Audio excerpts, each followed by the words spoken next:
அன்பர்கள் அனைவருக்கும் அன்பான வணக்கம். அனைவரும் நலந்தானே? இறையருள் குருவருளால் எல்லாரும் நலமோடு இருப்பீங்க. நமது வில்வம் ஆன்மீகம் சேனலில் நம்ம பல பதிவுகளை தொடர்ந்து பார்த்துட்டு வரோம். அதில் பல பதிவுகள் நீங்கள் எல்லாரும் எனக்கு நல்ல சப்போர்ட் பண்ணுறீங்க, நல்லா இருக்குன்னு சொல்லி உங்களுடைய கருத்துக்களை சொல்கிறீங்க. மிக்க மகிழ்ச்சிங்க. இப்போ அதன் தொடர்பாக இன்றைய தலைப்பில் நாம் எந்த ஒரு செய்தியை பற்றி பார்க்க போகிறோம் அப்படின்னு பார்த்திங்கன்னா, வீட்டில் தீராத வியாதி நோய் யாராவது ஒருத்தருக்கு மாற்றி மாற்றி ஏதாவது ஒரு படுத்தல், ஆஸ்பத்திரிக்கு போகிறதும் வர்றதும், டெஸ்ட் எடுக்கிறதும், வைத்தியம் பார்க்குறதும், ஆயிரக்கணக்கில் லட்சக்கணக்கில் செலவு பண்ணுறதுமா இருக்கும். என்னடா இப்படியே இருக்கே ஒருத்தர் மாற்றி ஒருத்தர், இதுக்கெல்லாம் ஒரு விடிவே ஏற்படாதா? நோயே சரியாகாதா? என்ன செய்கிறது, என்ன பண்ணுறது? ஒரு லெவலுக்கு மேலே நம்மளால் செலவழிக்க பைசாவும் இருக்காது.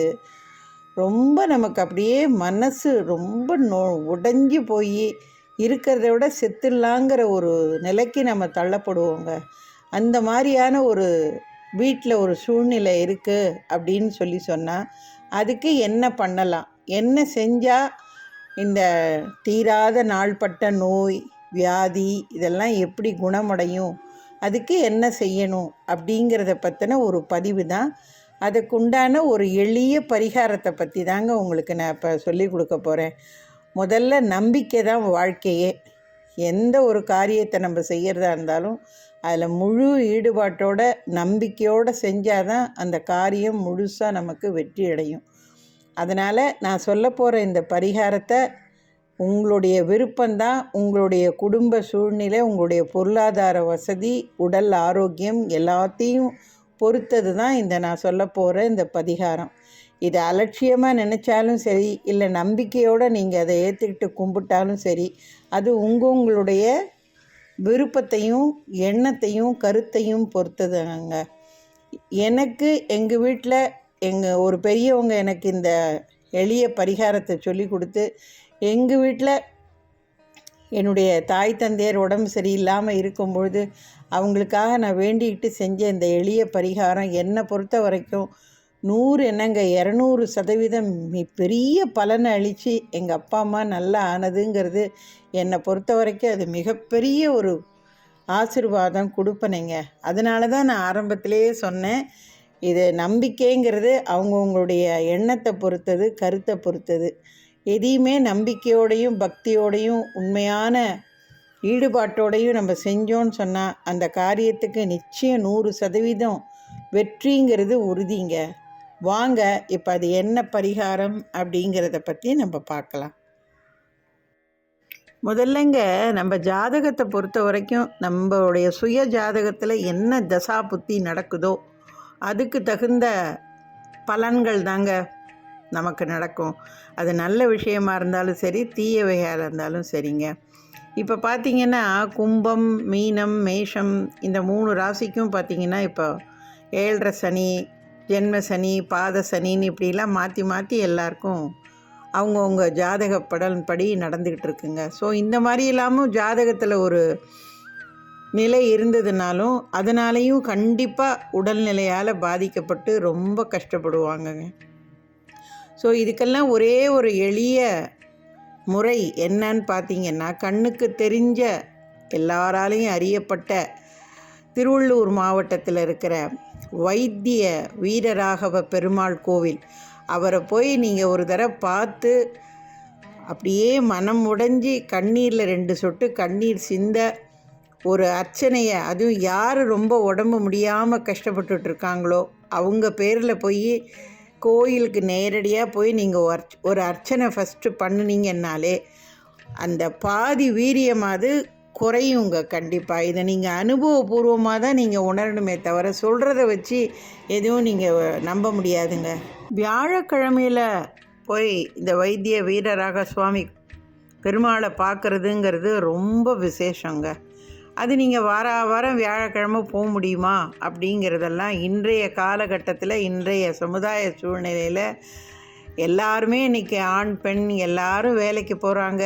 ஏதோ ஒரு வியாபாரம் தொழில்னு எல்லாம் பண்ணிகிட்டு இருக்காங்க. காலையில் வீட்டை விட்டு கிளம்பி போனாங்கன்னா நைட்டு கூட வர்றதுக்கு லேட் ஆகிடுது வீட்டுக்கு வர்றதுக்கெல்லாம். ஸோ இந்த மாதிரி நேரத்தில் நீங்கள் போய் வியாழக்கிழமை கரெக்டாக போய் கோயிலில் போய் நீங்கள் சாமி கும்பிடணும் அப்படின்னு சொன்னால் அது வந்து நிச்சயமாக யாராலையும் கடைபிடிக்க முடியாத ஒரு நிலை. அப்போ நீங்கள் என்ன செய்யணும்? இந்த வைத்தியநாத பெருமாள் பெருமாளுடைய படம் இருந்துச்சுன்னு சொன்னால் அந்த படத்தை நல்லா நீங்கள் வீட்டுக்கு வாங்கிட்டு வந்து அதையெல்லாம் நல்லா சுத்தம் பண்ணி அதுக்கு அழகாக சந்தனம், மஞ்சள், குங்குமம் எல்லாம் பொட்டுட்டு உங்கள் பூஜை ரூமில் அந்த பெருமாள் ஃபோட்டோவை வச்சு, பெருமாளுக்கு உகந்ததுன்னு பார்த்தீங்கன்னா துளசி மாலை தான். அந்த துளசி மாலையை அந்த ஃபோட்டோவில் அழகாக போட்டுட்டு அந்த ஃபோட்டோவுக்கு கீழே ஒரு 2 அகல் தீபம், நெய் ஊற்றி 2 அகல் தீபம் அதில் அந்த பெருமாளுக்கு நீங்கள் ஏற்றி வச்சு விஷ்ணு சகஸ்ரநாமம் இல்லை விஷ்ணு பெருமாளுக்குரிய பதிகங்கள், பாராயணங்கள் இதெல்லாம் எது உங்களுக்கு நல்ல மனப்பாடமாக தெரியுமோ அதை மனம் முருக, இந்த எண்ணம் முருக இந்த வியாதி நல்லபடியாக குணமாகணும்னு சொல்லி சங்கல்பம் பண்ணிட்டு பெருமாளுக்கு முன்னாடி படிங்கங்க. உங்களுக்கு இதெல்லாம் எனக்கு எதுவும் தெரியாதும்மா, எதுவும் சொல்ல தெரியாதும்மா அப்படின்னா அழகாக இப்போல்லாம் வந்து டேப்பு வந்துருச்சு, யூடியூப்லேயே பாட்டெல்லாம் அழகாக வந்துருச்சு, ப்ளூடூத்து அது எத்தனையோ தொழில்நுட்ப வசதிகள் வந்துருச்சு. நீங்கள் அதைப்படி இந்த பெருமாளுடைய பதிகங்கள் எதுவாக இருந்தாலும் அதை நீங்கள் ஒலிக்க செய்யலாம். அது கம்ப்ளீட்டாக முடித்ததுக்கு அப்புறமா அடுத்தது நீங்கள் என்ன செய்யணுன்னா பெருமாளுக்கு பிரசாதமாக என்ன வைக்கணும்னு பார்த்தீங்கன்னா வெல்லம். ஒரு சின்ன அச்சு வெல்லம் இருந்தால் கூட போதும். அந்த வெல்லத்தை உங்கள் வீட்டில் யார் ரொம்ப ஒரு படுத்த படுக்கையாக இருக்காங்க, அவங்களால எந்திரிச்சு கூட நடமாட முடியாத ஒரு சூழ்நிலையில் இருக்காங்க, அவங்களுக்காக நீங்கள் இந்த பூஜையை செய்கிறீங்கன்னு சொன்னால் அந்த நெய்வேத்தியமாக வைக்க போகிற அந்த வெல்லத்தை அவங்க கையில் கொடுத்து அவங்க கையால் தொட்டு அதை கொண்டு இந்த பெருமாள் ஃபோட்டோவுக்கு முன்னாடி வச்சு தூப தீப ஆராதனைகளை எல்லாம் காமிச்சு நல்ல மனமுருக வேண்டி பூஜையை முடிங்க.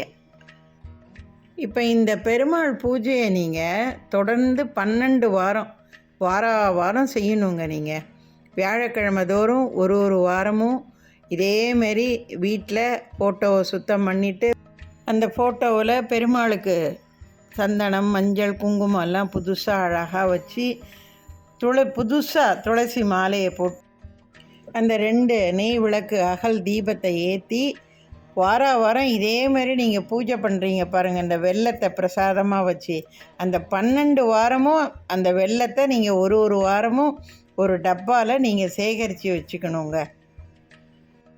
இப்போ 12 வாரமும் ஒவ்வொரு வாரமும் இது மாதிரி நீங்கள் பூஜையை முடிச்சுட்டு 12வது வாரம் முடிஞ்சதுக்கப்புறம் இந்த வெல்லத்தை எடுத்துக்கிட்டு போய் யாருக்கு வீட்டில் உடம்பு முடியில்லாமல் இருக்காங்களோ அவங்களுக்காக யார் வேணாலும் போகலாம்.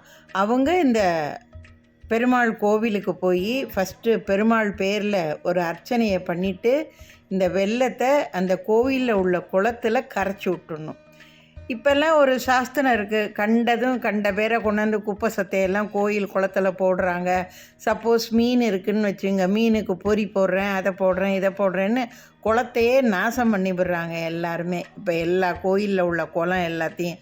அதனால் இப்போ என்ன பண்ணுறாங்கன்னா கோயிலை சுற்றிலும் நல்ல ஒரு பெரிய அகலமாக கேட்டை ஒன்று போட்டு எப்போ பாருங்கள் அந்த கேட்டை பூட்டி வச்சிடுறாங்க. நம்ம யாரும் அந்த கோயிலில் போய் குளத்தில் இறங்கி எதுவும் செய்ய முடியாத அளவுக்கு.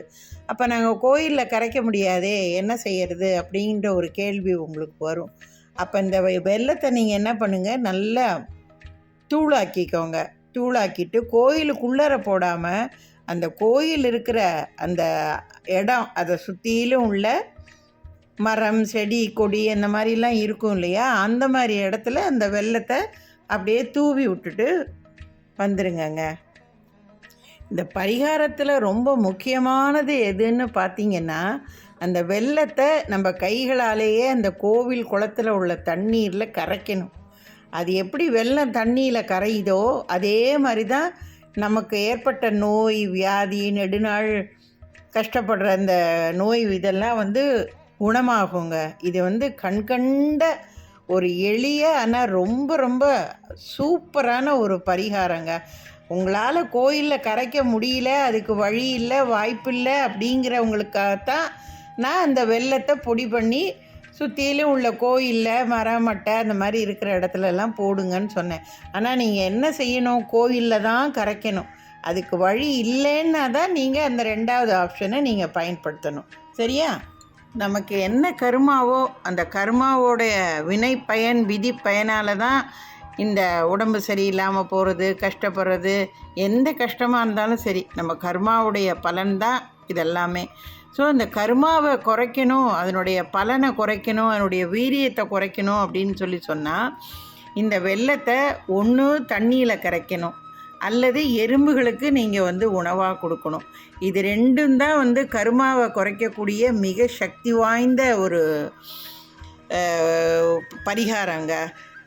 தண்ணிக்கும் எறும்புக்கும் தான் தோஷமே கிடையாது. இந்த கர்மாவை நீக்கக்கூடிய அப்பேற்பட்ட சக்தி இந்த நீருக்கும் இந்த எறும்புக்கும் தாங்க நிறையா இருக்குது. அதனால் நீங்கள் வெல்லத்தை கரைக்கிறத குளத்தில் தான் கரைக்கணும். குளத்தில் கரைக்க முடியல அப்படின்னு சொன்னால் இந்த மாதிரி கோவிலை சுற்றிலும் உள்ள மர மட்டைகள், செடி கொடிகள், இந்த மண் புற்று இதெல்லாம் இருக்கும் பாருங்கள், அதில் கரைங்க. நீங்கள் இந்த பரிகாரத்தை அந்த திருவள்ளூரில் இருக்கிற, அதாவது சென்னைக்கு பக்கத்தில் இருக்கிற திருவள்ளூரில் இருக்கிற அந்த வைத்திய வீரராக பெருமாள் கோயிலில் தான் இந்த பரிகாரத்தை நீங்கள் செய்யணுங்க. அப்போ தான் உங்களுக்கு அது முழு பலன் கிடைக்கும். உங்களுக்கு நான் சொன்ன இப்போ இந்த எளிய பரிகாரத்தை செய்கிறதுல யாருக்காக இருந்தாலும், அது எனக்காக இருந்தாலும் சரி, ஏன்னா நான் செஞ்சதுனால சொல்கிறேன், யாருக்கும் எந்த கஷ்டமோ ஒரு மன உளைச்சலோ எதுவுமே கிடையாதுங்க. வீட்டில் இருக்கிற பொருள், நம்ம வீட்டில் அன்றாடம் வெல்லம்லாம் யூஸ் பண்ணுவோம் இல்லையா, அதனால் அந்த வெல்லம்லாம் நம்ம கையிலே இருக்கிறது. எப்பொழுதுமே கோவிலுக்கு போனால் ஒரு நெய் தீபமோ இல்லை நல்லெண்ணெய் விளக்கோ ஏதோ ஒன்று நம்ம ஏற்றுவோம் இல்லையா. ஸோ அந்த 2 நெய் தீபம், சின்ன விளக்கில் நெய் தீபம் ஏற்றுறது, சுவாமிக்கு கோவிலுக்கு போனால் பூ வாங்கிட்டு போவோம், ஒரு பூ வாங்கிட்டு போகிறது, அப்புறம் அர்ச்சனை பண்ணணுன்னா தேங்காய், வெத்தலை, பாக்கு, பழம், பூன்னு இப்படி எல்லாம் நம்ம எடுத்துகிட்டு போவோம். அந்த மாதிரி எல்லாமே நம்ம ரெகுலராக செய்யக்கூடிய ஒரு எளிய பரிகாரம். அதற்கு உண்டான பொருள்களும் நமக்கு கிடைக்காத பொருளும் எதுவும் கிடையாது, எல்லாம் கிடைக்கக்கூடிய பொருள்கள் தான்.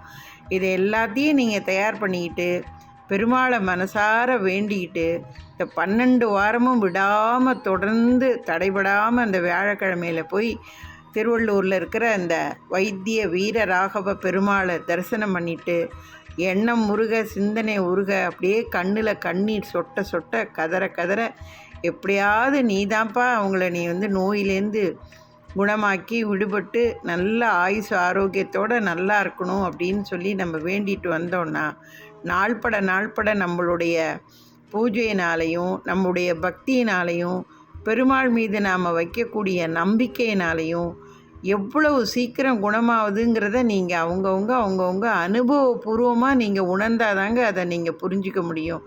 நான் எவ்வளோ தான் உங்களுக்கு எடுத்து சொன்னாலும் நீங்களாக புரிஞ்சுக்கிட்டீங்கன்னா தான் இறைவன் மீது என்றைக்கும் மாறாத அசைக்க முடியாத பக்தியும் நம்பிக்கையும் இருந்தால் தாங்க எதுவுமே நம்ம நினச்சபடி நடக்கும். அதனால் நான் திரும்ப திரும்ப சொல்கிறேன், முதல்ல அசைக்க முடியாத நம்பிக்கை இறைவன் மீது, அடுத்தது ஆழ்ந்த பக்தி. பக்தின்னா உண்மையான பக்தி. நம்முடைய பிரார்த்தனைக்காகவும் கோரிக்கைக்காகவும் நம்ம கடவுள்கிட்ட வேண்டுற அந்த பக்தி, இதெல்லாம் தாங்க ரொம்ப முக்கியம்.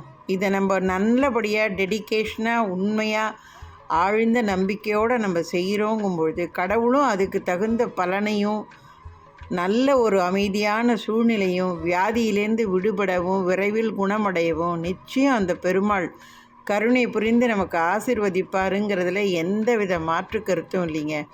செஞ்சு தான் பாருங்களேன் ஒரு தடவை நம்பிக்கையோட, என்ன நடக்குதுன்னு அப்புறம் பாருங்கள். நீங்களே கமெண்ட்டில் போடுவீங்க, அம்மா நீங்கள் சொன்னது ரொம்ப கரெக்டுன்னு சொல்லி. நான் இதை அனுபவபூர்வமாக உணர்ந்ததுனால தான் உங்களுக்கு இதை நான் சொல்கிறேனே தவிர போகிற போக்கில் விளையாட்டாக இதை நான் எதுவும் சொல்லிட்டு போகலைங்க. நான் ஏற்கனவே சொன்ன மாதிரி நம்மளால் எளிதில் செய்யக்கூடிய ஒரு எளிய பரிகாரம்தான். அதை தான் உங்களுக்கு நான் சொல்லி கொடுத்துருக்கேன். கண்டிப்பாக நம்பிக்கையோடு பெருமாள் மீது நம்பிக்கை வச்சு செய்யுங்க.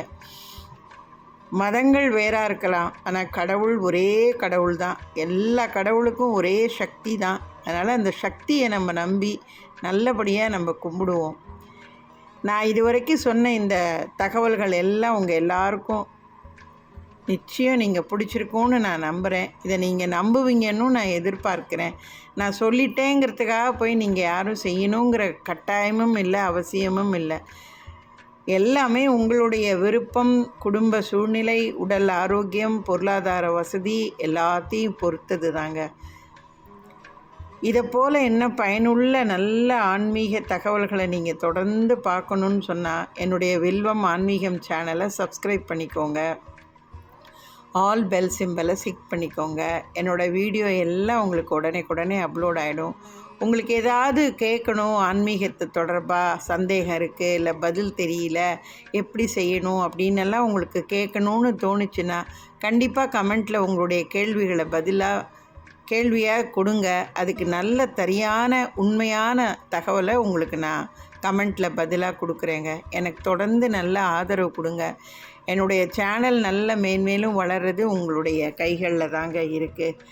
என்னோட இந்த பதிவை உங்களுடைய நண்பர்கள், உறவினர்கள், உற்றார்கள் யாருக்கு வேணாலும் நீங்கள் ஷேர் பண்ணி அவங்களையும் பார்க்க சொல்லுங்கள்.